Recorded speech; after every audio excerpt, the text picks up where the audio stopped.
আসসালামু আলাইকুম। চলে আসলাম মিরেশ্বরের মেয়ে চ্যানেল থেকে প্রতিদিনের রান্না নিয়ে। আজকে আমি ডাল আর চিংড়ি শুটকি দিয়ে তেলা কচুর শাক রান্না করেছি, ওটাই আপনাদের সাথে শেয়ার করব। আমি আগে কখনো এভাবে এই শাকটা শুটকি দিয়ে রান্না করি নাই। শাকটা যে এত টেস্টি হবে ভাবতেই পারিনি। আমি শাকটা রান্না করার জন্য একটা পাতিল বসিয়ে দিলাম, দিয়ে দিলাম খানিকটা রান্নার তেল আর খানিকটা পেঁয়াজ কুচি। পেঁয়াজটা কিছুক্ষণ তেলের মধ্যে ভেজে আমি দিয়ে দিব অল্প পরিমাণের আদা রসুন বাটা। পেঁয়াজ রসুনের কাঁচা গন্ধটা চলে গেলে আমি দিয়ে দিব 1 চামচ মরিচের গুঁড়া, 1 চামচ হলুদের গুঁড়া আর সামান্য পরিমাণে ধনিয়ার গুঁড়া। আপনারা চাইলে ধনিয়ার গুঁড়াটা নাও দিতে পারেন। আমি সবগুলো মশলা তেলের মধ্যে একটু লাড়াচাড়া করে খানিকটা পানি দিয়ে দিব কষানোর জন্য, আর দিয়ে দিব পরিমাণ মতো লবণ। আমি মশলাটা কিছুক্ষণ কষিয়ে নিব, তারপর দিয়ে দিব আমি ছোট যে চিংড়ি শুটকিগুলা পরিষ্কার করে রেখেছি ওগুলা দিয়ে আমি আরো ভালো করে কষিয়ে নিব। এখন আমি ধুয়ে রাখা যে ডালগুলা রেখেছি শাকের সাথে দেওয়ার জন্য,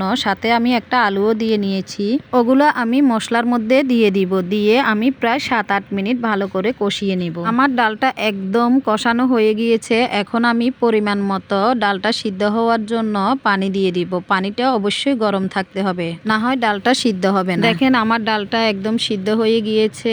এখন আমি আগে থেকে পরিষ্কার করে রাখা যে শাকটা, ওই শাকটা আমি ডালের মধ্যে দিয়ে দিব। আজকের শাকটা আমি বাগার দিব না, আমি এইভাবেই কষিয়ে শাকটা রান্না করলাম। আমি সম্পূর্ণ শাকটা ডালের মধ্যে দিয়ে দিয়েছি আর মিক্স করে নিচ্ছি। ঢাকনা দিয়ে ডেকে আমি কিছুক্ষণ রান্না করে নিব। দেখেন আমার শাকটা একদম ডালের সাথে মিশে গিয়েছে আর ভালোভাবে সিদ্ধও হয়ে গিয়েছে। আমি ঝোলের জন্য সামান্য পরিমাণের পানি দিব। শাকটা আমি একদম মাখা মাখা রাখবো না, হালকা একটু ঝোল ঝোল রাখবো। আমার মনে হয়েছে শাকটা একটু ঝোল ঝোল থাকলেই ভালো লাগবে, তাই আমি এভাবে রান্না করলাম। আমার শাকটা একদম অলরেডি হয়ে গিয়েছে। এখন আমি চুলা থেকে নামিয়ে নিব। এখন আমি শাকটা একটা বাটিতে নিয়ে দেখাচ্ছি শাকটা দেখতে কেমন হয়েছে। যেমন হয়েছে দেখতে তেমন হয়েছে খেতে।